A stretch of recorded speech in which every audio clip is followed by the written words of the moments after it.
आप सभी को शुभ संध्या। हमारी तरफ से राम राम, सत श्री अकाल, आदाब, दिल से सलूट, जय हिंद, वंदे मातरम। इस क्लास में हम 42 क्वेश्चंस करने वाले हैं। 42 क्वेश्चंस का ये क्लास रहने वाला है। मल्टीपल चॉइस क्वेश्चंस होने वाला है। सभी क्वेश्चंस आपकी परीक्षा के लिए हितकारी हैं, लाभकारी हैं, इसलिए इन्हें आप सीरियसली लें। पेन पेपर उठा के बैठें, एक एक क्वेश्चंस को समझते हुए चलें। 59 नंबर क्वेश्चन से स्टार्ट हो रहा है। मुगल काल के श्रेष्ठ पशु पक्षी चित्र किस काल में बने? नाम दिया गया अकबर के टाइम, जहांगीर के टाइम, औरंगजेब के टाइम या फिर शाहजहां के टाइम। आपसे मुगल काल का श्रेष्ठ पशु और पक्षी वाली रचना पूछी जा रही है कि श्रेष्ठ जो पशु पक्षी चित्र बने वो किस राजा के टाइम पे बने। मित्रों, जब वहाँ पशु पक्षियों की बात आएगी, उस्ताद मंसूर का नाम नहीं आएगा तो ठीक नहीं होगा। तो राइट आंसर, जिसका काल चित्रकला का शीर्ष काल होगा वही जहांगीर या वही सलीम सही जवाब बनेंगे। राइट आंसर आपको यहाँ पे बी के साथ देना पड़ेगा। 60 नंबर क्वेश्चन पे हम चलेंगे। जहांगीर काल में सभी ही चित्रकार था। नाम मंसूर का आया है, नाम बिशन दास का आया है, नाम मिस्कीन का आया है, नाम गोवर्धन का भी आ गया है। जहांगीर काल में सभी ही चित्रकार था। आपसे पूछा गया कि जहांगीर के काल का सबसे बढ़िया सभी ही रचना बनाने वाला कौन था? तो जहांगीर के काल में मित्रों याद रखना है कि बहुत बढ़िया सभी बनाते थे, वो सभी बिशनदास तैयार करते थे। राइट आंसर आपको बिशनदास के साथ देना पड़ेगा।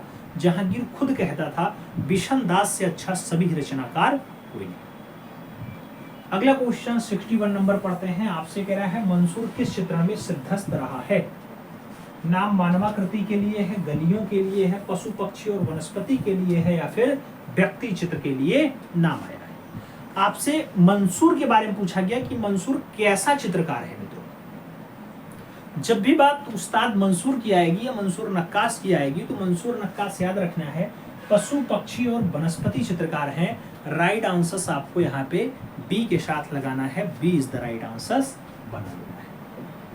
और आगे चला जाएगा। अगला क्वेश्चन अपना 62 नंबर आता है। मित्रों, आपसे पूछ लिया गया है किस मुगल शहंशाह ने पहली बार स्याही चित्र कार्यशाला की स्थापना की?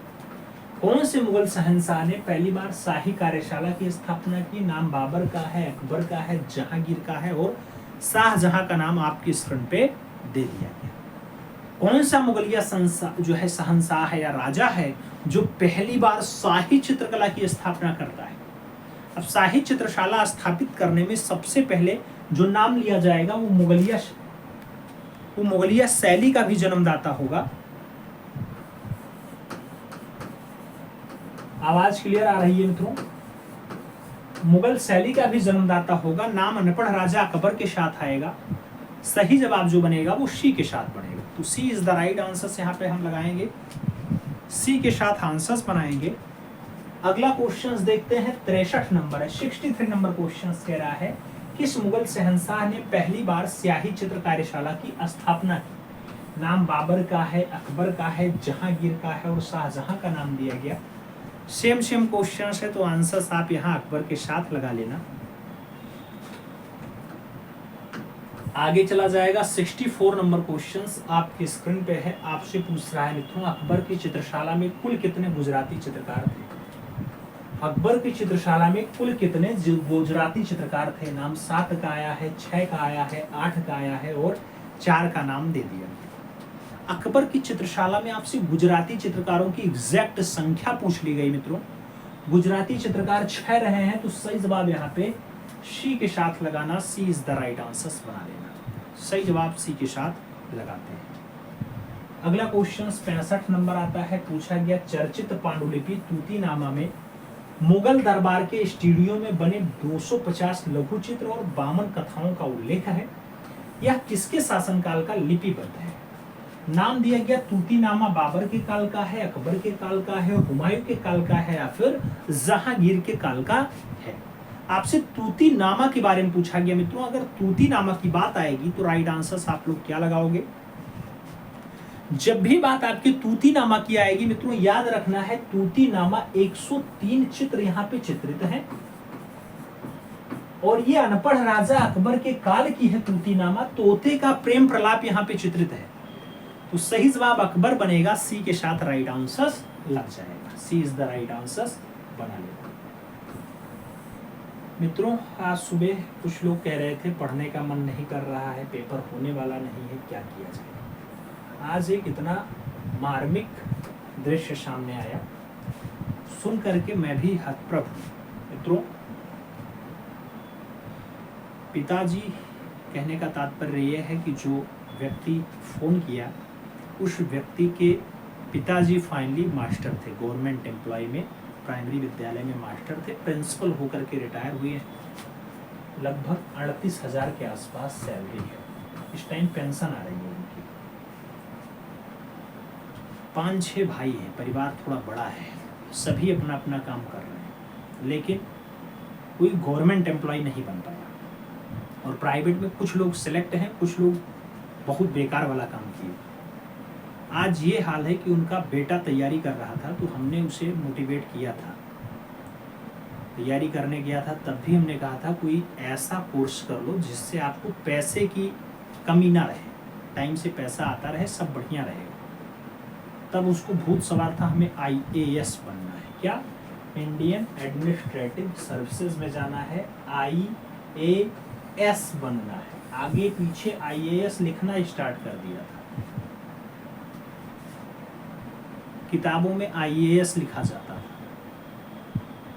स्टेटस हर 10 मिनट पे लगता था, कहीं भी गया तो स्टेटस लगेगा, चाय पी रहा है स्टेटस लगेगा, कपड़ा चेंज किया स्टेटस लग रहा है। आज अभी 5 या 6 साल केवल तैयारी करते हुआ है, 6 साल में ये हाल हो गया कि अब जो इनके पिताजी थे, IAS साहब के पिताजी, वो LIC का काम कर रहे थे और सब जो काम कर रहे थे वो कर रहे थे, उनका भी हालत बहुत बेकार है। आर्थिक तंगी से लगभग 9 या 10 लाख से अबव के घाटे में चल रहे हैं। 10 लाख काम भर की जो है अमाउंट हो जाती है, 10 लाख का घाटा कम नहीं है। और जो पुत्र तैयारी कर रहा था IAS, वो भी शांत हो गया, वो भी अब क्या कर रहा है, नौकरी। अभी तक DMLT कोर्स किया था, DMLT कोर्स किया था, इस DMLT के भरोसे 2-4 जगह नौकरी किया, 8-10 हज़ार पाता। लेकिन अब किस्मत ऐसा खेल दिखाई कि ये DMLT कोर्स करने के बाद जहाँ जहाँ नौकरी किए वहाँ टिक नहीं पाए हैं, हट गए। सब जगह से भाग के घर आते थे, घर इनको बहुत प्रिय था। आज ये हाल है कि इसी राजधानी लखनऊ में बाबा मास्टर, 38,000 पेंशन, इनके पुत्र और इनके पुत्र के पुत्र, ये दोनों के दोनों गार्ड की नौकरी कर रहे हैं, गार्ड। सुन करके बड़ा कष्ट हुआ, सोच सकते हैं अगर इस कहानी से कुछ भी सीखने को आपको मिला हो, जिनको मन ना लगता हो पढ़ने में, वो एक बार सोच सकते हैं क्या होगा। IAS का सपना सोचो के बंदा बैठा हो, पढ़ने की इच्छा नहीं हुई, 5-6 साल खूब मौज मस्ती किए, आज 10,000 की सैलरी पे रात भर 12 घंटे जुड़ेंगे, 12 घंटे। और जो तुमसे 5 क्लास 6 क्लास पीछे होगा, 10वां पास ज़्यादातर इसमें जितनी ये सर्विसेज चलाती हैं सिक्योरिटी वाली, उसके जो सुपरवाइजर होते हैं ना, ये गार्ड को देखने वाले या बाउंसर को देखने वाले, उनको सुपरवाइजर कहा जाता है। ये सुपरवाइजर ज़्यादातर 10 या 12वां पास रहते हैं, 10+2 या 10th वाले ज़्यादा रहते हैं, ग्रेजुएशन वाले इक्का दुक्का है। और उनको इनको सलाम ठोकना पड़ता है पर डे। रात को आएगा ड्यूटी चेक करने, टार्च मारेगा फटाक से, जय हिंद, नमस्ते sir, good evening, good night, good afternoon, ये ठोकना है। तो ये हाल है मित्रों। इसीलिए मैं कहता हूँ सदैव अपनी औकात में रहना चाहिए। अगर हमारी क्षमता 2 किताब पढ़ने की है तो हम 10 किताब एक्स्ट्रा ना लें। 2 किताब पहले 2-2 बार नहीं तो 1-1 बार कम से कम पढ़ लें, फिर अगली किताब का चॉइस करें कौन सा लाना है। या हम कहते हैं 1 किताब पढ़ो लेकिन 10 बार पढ़ लो। 1 किताब पढ़ो लेकिन 10 बार पढ़ो, ना कि 10 किताब एक बार पढ़ो। अगर हमारे पास 10 रुपये हैं तो अगर हम 8 रुपये खर्च करने का प्रयास करेंगे थोड़ा सा परेशान रहेंगे। अगर 5 रुपये खर्च करने का प्रयास करेंगे तो बहुत खुशी खुशी रहेंगे कि जीवन में जब कठिनाइयाँ आएंगी तो सब बढ़िया हो जाएगा।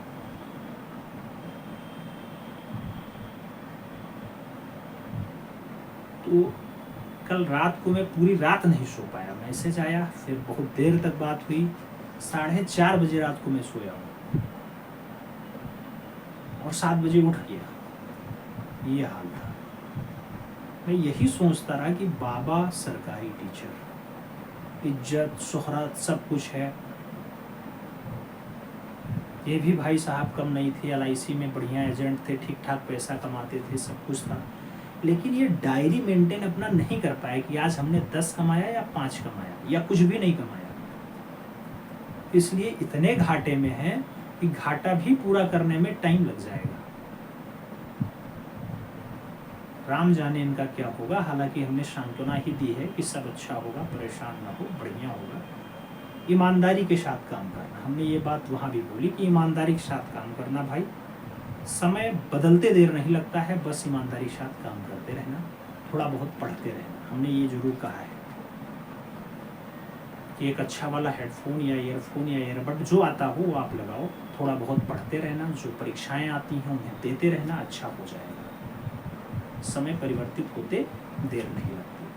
लेकिन ये कहानी पूरा हमें विचलित कर दी। कल पूरा रात में सोचता रहा, आज दिन भर भी मैं इसी पे विचार करता रहा, मनन करता रहा कि सोचो क्या से क्या हो सकता है। आओ क्वेश्चंस चलते हैं। ये तो बातें आ गई। मैं सभी से कहता हूँ मित्रों, कोई बुक का भंडार लगाने से फायदा नहीं है। एक बुक पढ़ो लेकिन 10 बार पढ़ो। 10 बुक एक बार पढ़ने से अच्छा है एक बुक आप 10 बार पढ़ लो, उसमें बारीकियां दिखाई दे सकती। देखो हमने ये वाली बुक 6-7 बार पढ़ी है। ये वाली बुक हमने 6-7 बार पढ़ी है। हम कोई प्रमोशन नहीं कर रहे हैं, 6-7 बार। लेकिन आज सुबह जब मैं क्लास ले रहा था, उस क्लास के बाद फाइनली मैं देख पाया एक लाइन इसमें बहुत साफ साफ लिखी थी और वो शुक्राचार्य की नीति से थी। उस क्वेश्चंस को आज हमने डाला है, उसका आंसर आपने दिया होगा। तो जब आप कई बार पढ़ते हैं तो दिमाग में बैठ जाता है, एक एक पॉइंट समझ में आ जाता है। अन्यथा एक बार पढ़े, हमारे पास तो बहुत सारी बुकें रखी हुई हैं, हमने भी मार्केट की जितनी भी बुकें आर्ट एंड कल्चर की थी सब खरीद ली, और इसीलिए खरीदे कि किसी तरह से TGT में मैक्सिमम सिलेक्शन का रिकॉर्ड बने। लेकिन मैं सभी से कहता हूँ, चेहरा देख के यहाँ स्क्रीनशॉट ले करके आप कल ढूंढना स्टार्ट कर दो। कौन सी बुक थी गुरुजी? भारतीय कला दिखा रहे थे राजेश कुमार व्यास की। अब भारतीय कला कई लोगों ने लिखा है। ऐसा नहीं होना चाहिए। आपके काम की है या नहीं है ये भी देखना चाहिए। आपको मैं काहे बार बार प्रैक्टिस करवा रहा हूँ, क्वेश्चंस काहे घुमा घुमा के यही ला रहा हूँ, क्योंकि यही छपने वाले क्वेश्चंस। अब आओ क्वेश्चंस करते हैं मित्रों। क्षमता के अनुसार ही काम करना। बातों से अगर कुछ सीखने को मिला होगा तो थोड़ा सा लाइन लिख लेना। आज से कुछ अपने आप को मोटिवेट समझना। 148 पोस्ट है तो 147 लिखना स्टार्ट करना और आधा घंटा ज़्यादा पढ़ने का प्रयास करना। हम जानते हैं आप लोग सिलेबस 10 बार पढ़ चुके हैं, लेकिन एक बार फिर से सिलेबस पढ़ने का प्रयास करना। बाकी बहुत सारे लोग कह रहे हैं आप पढ़ाइए, हम पढ़ाएंगे।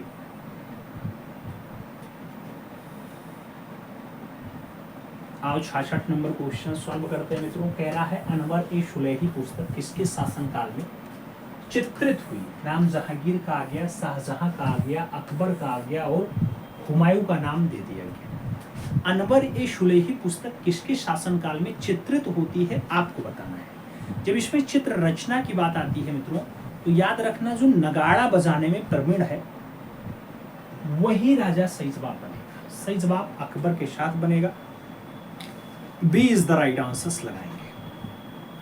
आगे चलेंगे 67 नंबर क्वेश्चंस पढ़ेंगे। आपसे कह रहा है निम्नलिखित में से मुगल कालीन चित्रकार दसवंत के गुरु थे। आपसे पूछा गया बसामन थे, बिहजार थे, ख्वाजा अबू समद सिराजी थे या फिर मंसूर रहे।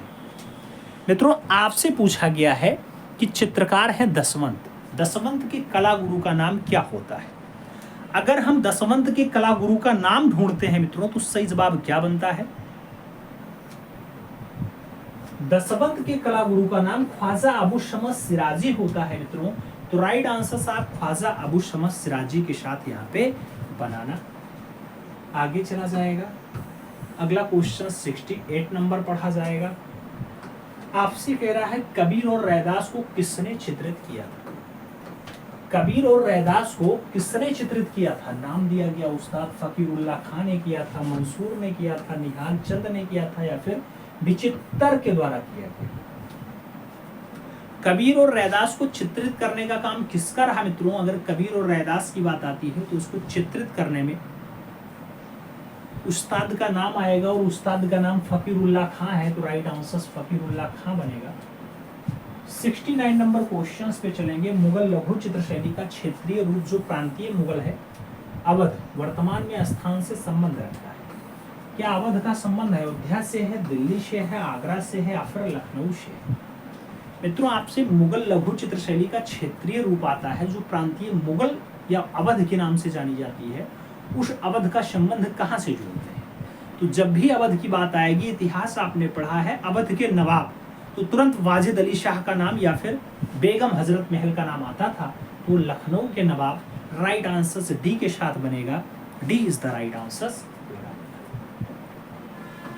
अभी जल्दी में ही शिक्षक दिवस किया है। आप लोगों ने शिक्षक दिवस को बहुत बढ़िया से मनाया, शुभकामनाएं प्रेषित की।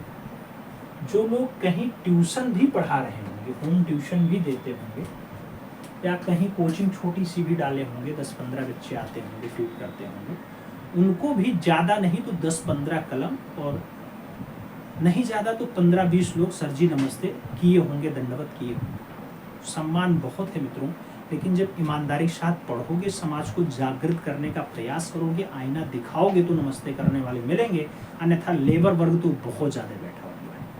आप जानते हैं जो सम्मान शिक्षक का है वो कहीं नहीं है, बस आप ईमानदारी के साथ काम अपना करते रहें, उससे भी कुछ सीखने को मिल जाएगा। स्याह कलम के चित्र शाहजहां काल में बनाए गए। यह प्रविधा है काले रंग के चित्र को बनाना है, रंग को काली पट्टी के जो है पट्टी पे सीमांकित करना है, काली तुलिका से चित्र बनाना है, या फिर काले कागज पर चित्र बनाना है। आपको बता देना है मित्रों, शाह कलम चित्र जो है वो शाहजहां के काल में आई। वही शाहजहां जिसे खुर्रम कहा जाता है, अगर खुर्रम के काल में आई मित्रों तो याद रखना काले रंग से चित्र बनाना क्या कहलाता है? शाह कलम कहलाता है। तो सही जवाब काले रंग से चित्र बनाना होगा। फर्स्ट के साथ आंसर लगेगा। अगला क्वेश्चन 71 नंबर पढ़ेंगे। देवाशनो पांडु कल्पसूत्र हस्तलिपि का चित्रण इसमें से किस कला रूप में प्रभावित है? नाम फारसी कला का है, अफ्रीकी कला का है, भारतीय कला का है और यूरोपीय कला का नाम दे दिया गया। आपसे पूछ रहा है देवाशनो पांडु कल्पसूत्र हस्तलिपि है मित्रों, इसका संबंध कहाँ से था, कहाँ से प्रभावित है? जब प्रभाव की बात आएगी तो आप लोग आंसर्स देंगे और वो फारसी कला के साथ आंसर्स बनेगा। ए इज द राइट आंसर्स बन जाएगा, ए के साथ आंसर्स लग जाएगा। और आगे चलेंगे। अगला क्वेश्चन 72 नंबर आएगा। 72 नंबर क्वेश्चन से आपके स्क्रीन पे है। पूछा जा रहा है मित्रों, भारतीय लघु चित्र शैली की परंपरा जो है कब अधिक फली फूली? लघु चित्रण शैली की परंपरा 8वीं से 17वीं सदी ईस्वी में ज्यादा फली फूली, 10वीं से 18वीं शताब्दी ईस्वी में ज्यादा फली फूली, 9वीं से 19वीं सदी में ज्यादा फूली, या फिर 11वीं से 22वीं शताब्दी ईसा पूर्व में ज्यादा फली फूली? ईसा पूर्व नहीं है, ईस्वी है सब। तो भारतीय लघु चित्र शैली की जो परंपरा है कब ज्यादा फली फूली आगे बढ़ी? जब इस परंपरा को फली फूली आगे बढ़ने की बात आती है मित्रों, तो जो परंपरा के साथ आप आंसर्स देते हैं वो आपकी 9वीं से 19वीं आंसर्स बनता है। सही जवाब सी के साथ लग जाता है। राइट आंसर सी के साथ बनेगा। अगला क्वेश्चन हम 73 नंबर पढ़ेंगे। कह रहा है मूर्तिकला कैलाश पर्वत को हिलाता हुआ रावण, ये कहाँ स्थित है? दिए गए विकल्पों में से चुनना है। एलोरा गुफा है, शीतलमासल गुफा है, बाघ गुफा है और अजंता गुफा का नाम दे दिया गया। कैलाश पर्वत को हिलाता हुआ रावण, अगर कैलाश पर्वत को हिला रहा है रावण मित्रों, तो ये गुफा आपको कहाँ दिखाई देती है? ऐसी चित्र रचना आपको कहाँ मिलती है? ऐसी चित्र रचना की बात आए तो एलोरा गुफा के साथ आंसर्स देते हैं। राइट आंसर्स एलोरा के साथ बनाते हैं। ए इज द राइट आंसर्स बना देते हैं।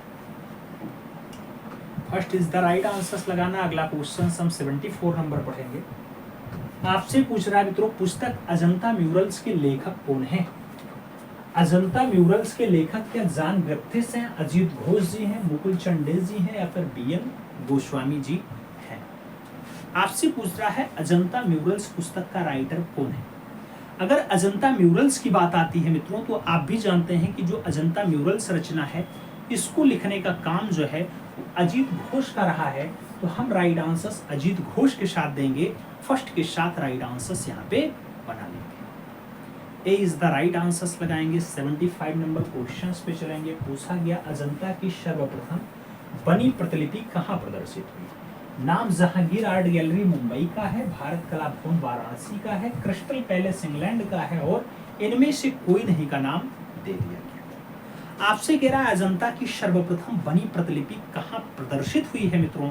अगर उसके प्रदर्शन की बात आती है तो जो राइट आंसर्स बनता है वो राइट आंसर्स आपको क्रिस्टल पैलेस इंग्लैंड के साथ देना पड़ता है।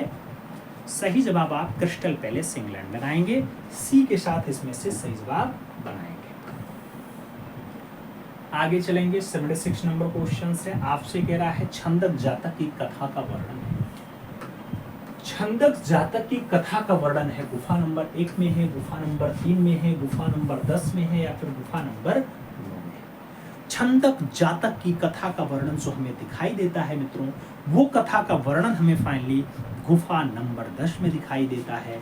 तो सही जवाब गुफा नंबर 10 लगाओ, बी के साथ आप यहाँ पे सही जवाब बनाओ। B is the right answers लगेगा। अगला क्वेश्चन 77 नंबर पड़ेगा। पूछा गया महात्मा बुद्ध का गृह त्याग अजंता की किस संख्यक गुफा में चित्रित है? नाम 16वीं गुफा का है, 17वीं गुफा का है, 14वीं गुफा का है और पहली गुफा का नाम दे दिया गया। महात्मा बुद्ध का गृह त्याग अजंता के कौन से गुफा में है? अगर हम महात्मा बुद्ध के गृह त्याग की बात करते हैं तो मित्रों महात्मा बुद्ध का गृह त्याग जो दिखाई देता है 16 नंबर गुफा में दिखाई देता है। राइट आंसर 16वीं गुफा के साथ लगाते हैं, first is the right answer बनाते हैं। और आगे चलेंगे। 78 नंबर क्वेश्चंस पढ़ेंगे। कह रहा है अजंता की कौन से नंबर की गुफाएं हीनयान संप्रदाय से संबंधित हैं? हीनयान संप्रदाय से संबंधित 1 से 4 नंबर वाली हैं, 8 से 11 नंबर वाली हैं, 6 से 7 नंबर वाली हैं या फिर 8 से 13 नंबर वाली हैं। अजंता के कौन से नंबर की गुफाएं हीनयान संप्रदाय से संबंध रखती हैं? अगर हीनयान संप्रदाय से संबंध की बात आती है तो याद रखना मित्रों कि 8 से 13 नंबर की जो गुफाएं हैं वो हीनयान संप्रदाय से हैं। राइट आंसर 8 से 13 बनेगा। Right answer Sangeeta G D के साथ लगाइएगा। D is the right answers बनाओ। 79 नंबर क्वेश्चंस पढ़ेंगे। अजंता की किस गुफा में शिवी जातक चित्रित किया गया? शिवी जातक का उल्लेख क्या गुफा संख्या 24 में है, गुफा संख्या 1 में है, गुफा संख्या 18 में है या फिर गुफा संख्या 21 का नाम दे दिया गया? अजंता की किस गुफा में शिवी जातक का उल्लेख है मित्रों? अगर हम शिवी जातक के उल्लेख की बात करते हैं तो शिवी जातक गुफा संख्या 1 में है। राइट आंसर हम फर्स्ट के साथ यहाँ लगाते हैं, ए इज द राइट आंसर अपना बनाते हैं। और आगे चलें। 80 नंबर क्वेश्चन से पूछा गया भित्तीय चित्रण पद्धति का प्रारंभ हुआ। भित्तीय चित्रण पद्धति का जो प्रारंभ है मित्रों राजस्थानी शैली से है, पहाड़ी शैली से है, मुगल शैली से है या फिर अजंता की गुफाओं से है? भित्तीय चित्रण पद्धति का जो स्टार्टिंग है, प्रारंभ है, वो कहाँ से होता है? तो आप भी जानते हैं। सभी ऑप्शंस देखने के बाद भित्तीय चित्रण पद्धति आप अजंता गुफा के साथ लगाएंगे। राइट आंसर अजंता गुफा बनेगा, डी के साथ सही जवाब लग जाएगा। तो D is the right answer हम लोग यहाँ पे लगाएंगे। अगला क्वेश्चन 81 नंबर पढ़ा जाएगा। कह रहा है अजंता गुफाओं का निर्माण काल था 200 ईसा पूर्व से 700 ईस्वी, 200 ईस्वी से 700 ईस्वी, 260 ईस्वी से 900 ईस्वी या फिर 700 से 200 ईसा पूर्व, 700 ईसा पूर्व से 200 ईसा। अजंता गुफा के बनने की बात आती है मित्रों, बनने का जो क्रम पूछा जाता है 500 सालों में बनती है। अजंता का निर्माण 200 ईस्वी से स्टार्ट होता है और 700 तक जाता है। 200 700। सही जवाब फर्स्ट के साथ हम लगाते हैं, ए इज द राइट आंसर्स बनाते हैं। अगला क्वेश्चन 82 नंबर पढ़ते हैं। 82 नंबर क्वेश्चन थोड़ा भाषा लंबा छोड़ा है, डरना मत। गुप्त अवधि की मूर्तियों की निम्नलिखित विशेषताएं कौन सी? गुप्त काल में जो मूर्तियां बनी, इन मूर्तियों की विशेषताएं कौन सी है? नाम बालकनी और छतरी के साथ स्तूप है, ग्रीको रोमन शैली की तकनीकी है, देवताओं के चारों ओर हालों का विस्तृत सजावट है, या फिर उभरी हुई नक्काशी के मूर्तिकला और धर्म संघ है। आपसे पूछ लिया गया गुप्त काल की अवधि की जो मूर्तियां हैं इनका संबंध कैसा है, कौन कौन सी विशेषता आप यहाँ देखते हैं। तो मित्रों जब भी विशेषता की बात आएगी तो गुप्त काल की मूर्तियों में जो इनमें विशेषता दिखाई देगी, देवताओं के चारों ओर हालों की विस्तृत सजावट बढ़िया से की गई है। राइट आंसर सी के साथ लग रहा है, सी इज द राइट आंसर बनाया जा रहा है। अगला क्वेश्चन 83 नंबर आ रहा है। 83 नंबर क्वेश्चन आपसे कह रहा है मित्रों, निम्नलिखित में से किस सम्राट ने धर्म और दर्शन पर अपने विचारों की व्याख्या के लिए पत्थर का उपयोग शुरू कर दिया? धर्म और दर्शन पे अपने विचार के लिए पत्थर का उपयोग कुषाण काल में हुआ, अशोक के काल में हुआ, संप्रतिति में हुआ, या फिर देववर्मन के टाइम पे हुआ है? किस सम्राट ने धर्म और दर्शन पर अपने विचारों का व्याख्यान करने के लिए पत्थरों का उपयोग स्टार्ट कर दिया? मित्रों जब पत्थरों की बात आती है कि पत्थरों पे डाटा कौन उत्कीर्ण करवाता है, तो नाम अशोक के साथ जुड़ता है। सही जवाब अशोक लगाओ मित्रों, सही जवाब सी के साथ बनाओ, सी इज द राइट आंसर लगेगा। अगला क्वेश्चन 84 नंबर पढ़ेंगे।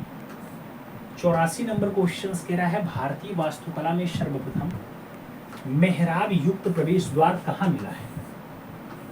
नाम भीमबेटका गुफा मध्य प्रदेश का है, भोज गुफा महाराष्ट्र का है, लोमहर्ष ऋषि गुफा बिहार का है, और उदयगिरी गुफा मध्य प्रदेश का नाम दे दिया गया। भारतीय वास्तुकला में मेहराब युक्त प्रवेश द्वार आपको कहाँ दिखाई देता है? तो जब भी मेहराब युक्त प्रवेश द्वार की बात आएगी मित्रों, लोमहर्ष ऋषि की गुफा बिहार में स्थित है, यहाँ पे आपको मेहराब वाला प्रवेश द्वार देखने को मिल जाएगा। तो सही जवाब यहाँ पे आप सी के साथ गोला काला करना, सी इज द राइट आंसर लगाना।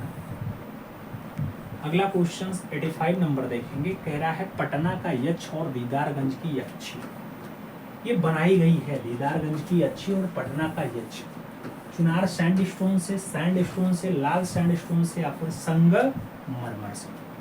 आपसे पूछ लिया गया पटना का यक्ष और दीदारगंज की यक्षी जो बनाई गई है मित्रों, ये किससे बनाई गई है?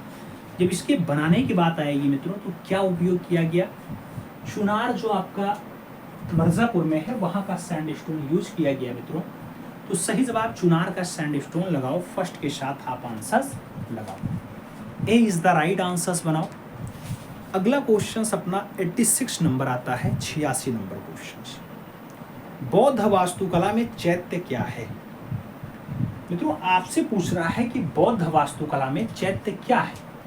तो बौद्ध वास्तुकला में चैत्य क्या है मित्रों? बैठक होता है, प्रार्थना कक्ष होता है, भोजन कक्ष है, या फिर मनोरंजन कक्ष है, आपसे पूछा गया। अगर बौद्ध वास्तुकला में चैत्य की बात आए तो चैत्य का जो संबंध जुड़ता है मित्रों वो फाइनली प्रार्थना कक्ष से जुड़ता है।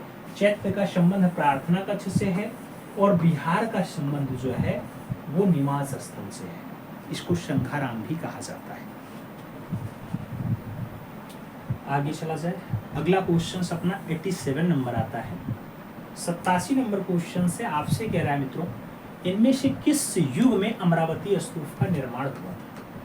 कौन से युग में अमरावती स्तूप बना था? नाम पहली शताब्दी ईसा पूर्व, 5वीं शताब्दी ईसा पश्चात, पहली शताब्दी ईसा पश्चात, या फिर दूसरी शताब्दी ईसा पूर्व।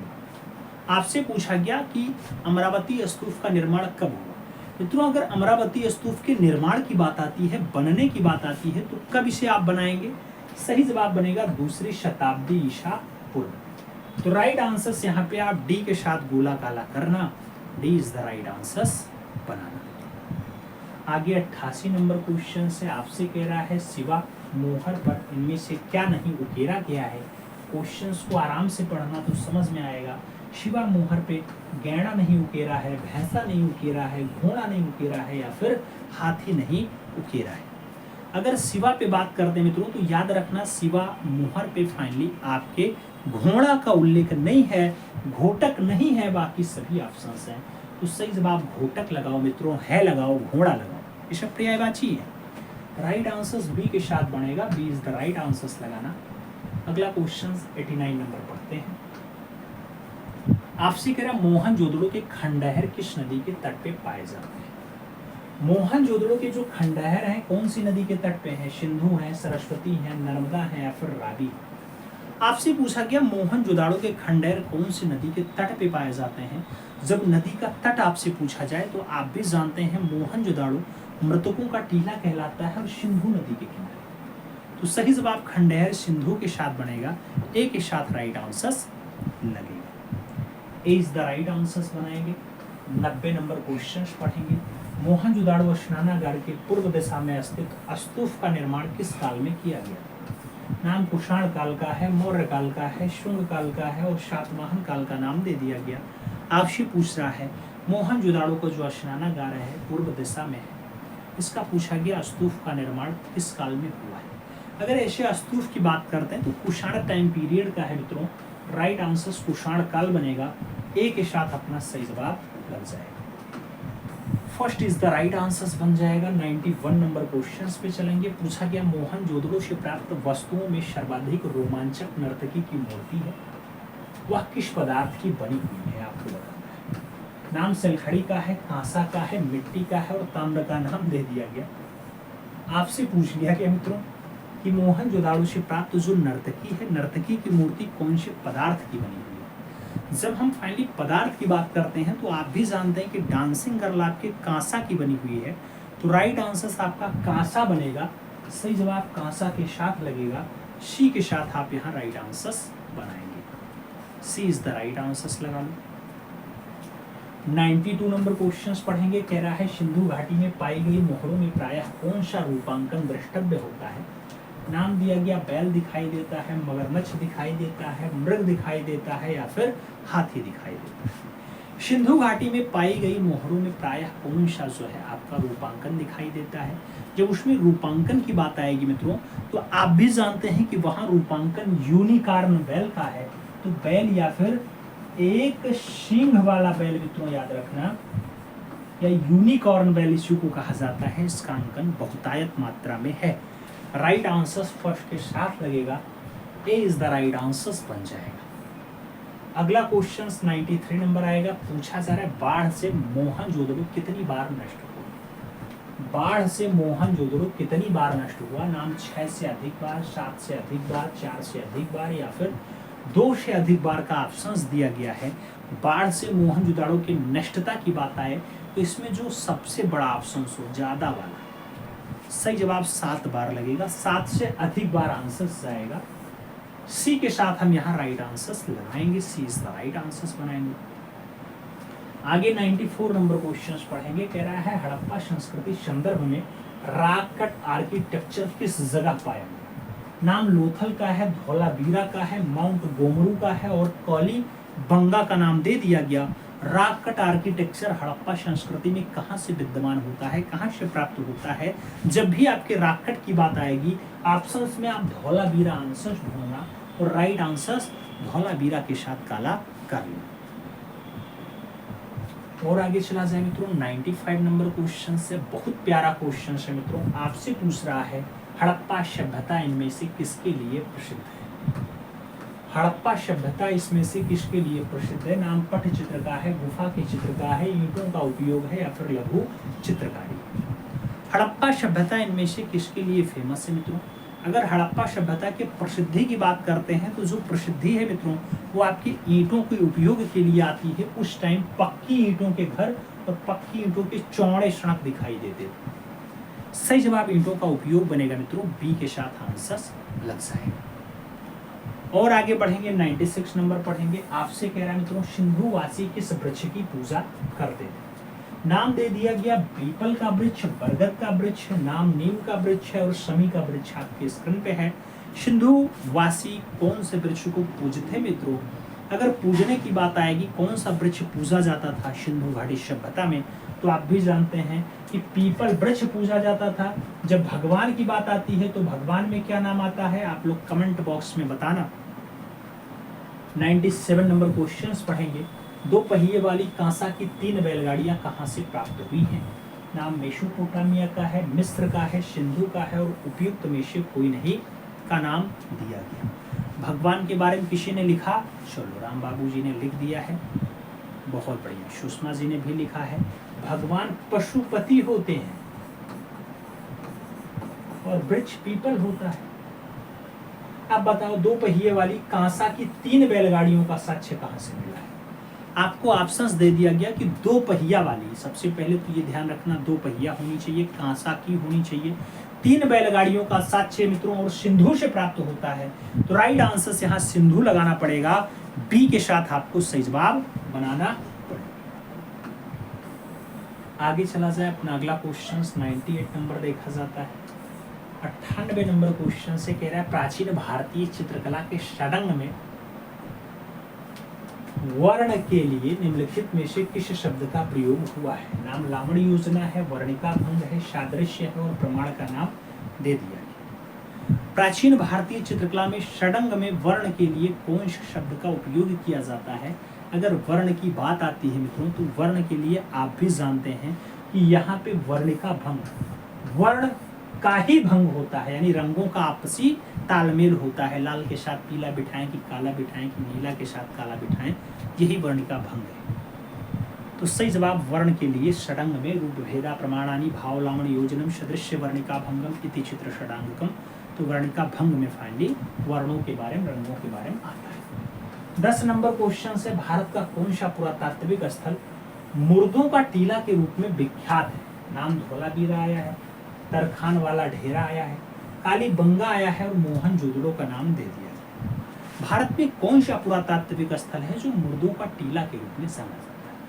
अगर मुर्दों के टीले के रूप में पूछा जाए मित्रों, तो मुर्दों का टीला या लाशों का ढेर जिसे कहा जाता है, वो आपका यहाँ पे मोहनजोदड़ो होता है। तो राइट आंसर आप मोहनजोदड़ो देंगे, डी के साथ आप यहाँ सही जवाब लगाएंगे। अगला क्वेश्चन हम 100 नंबर पढ़ेंगे। हड़प्पा से प्राप्त पुरुष नर्तक का धड़ बनाया गया है। स्लेटी चूना पत्थर से बना है, बलुआ पत्थर से बना है, मड़ा सिल से बना है या फिर कांसा से बना हुआ है? हड़प्पा सभ्यता का है, पुरुष नर्तक का धड़ है मित्रों। पूछा गया किससे बना हुआ है? अगर यहाँ किससे की बात कर रहा है तो राइट आंसर जो बनेगा वो राइट आंसर स्लेटी चूना पत्थर के साथ बनेगा मित्रों। तो सही जवाब आपको स्लेटी चूना पत्थर देना पड़ेगा, फर्स्ट के साथ यहाँ पे राइट आंसर बनाना पड़ जाएगा। अब आपके बताने की बारी है मित्रों। आप यहाँ पे 42 क्वेश्चंस देखे हैं। 42 क्वेश्चंस के इस टेस्ट में आप अपने आप को कहाँ खड़ा पाते हैं? कितने क्वेश्चंस आपके सही जाते हैं? पेन पेपर अगर साथ में है तभी आप बता सकते हैं, अन्यथा दिक्कत है। तो पेन पेपर के साथ आप बताने का प्रयास करिएगा। हमें उम्मीद है क्लास समझ में आई होगी। समझ में आए तो अपने इष्ट मित्र तक शेयर करना, जिससे वो लोग भी लाभान्वित हो पाएं। चैनल पे नए हैं तो चैनल को सब्सक्राइब करें, बेल आइकन जरूर प्रेस करें, जिससे नोटिफिकेशन समय से मिले और आप लोग चैनल का भरपूर लाभ समय से ले सकें।